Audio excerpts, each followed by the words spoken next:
In today's video, I'm going to teach you how to save an instrument preset in Soundtrap. If you've ever dialed in the perfect sound and want to use it again later, saving a preset is the best way to lock it in.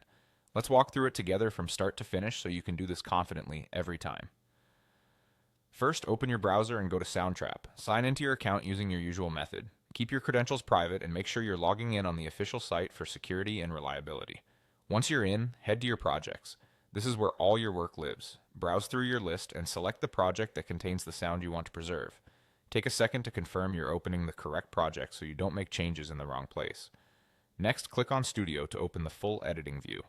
This brings up your timeline, tracks, and all the tools you need. Give the project a moment to load completely to avoid any glitches when working with instruments and effects. Now click on the specific track whose settings you want to save as a preset. This is usually an instrument track like a piano, synth, or bass. If you're working with an audio track, the option to save an instrument preset may not appear, since audio tracks don't use instrument engines in the same way. With the track selected, look for the Show Instrument icon. It typically opens the instrument panel where you can view the instrument, sound presets, and any adjustable parameters.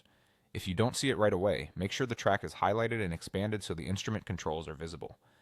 Inside the instrument panel, look for the Save Preset option and click it. This action captures the current instrument setup, including its sound selection and any adjustments you've made.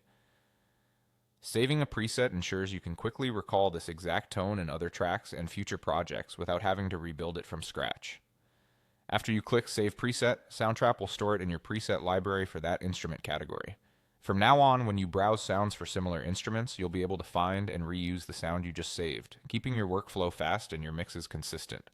And that's it, you've gone from opening Soundtrap to saving your own custom instrument preset, ready to use anytime you need it.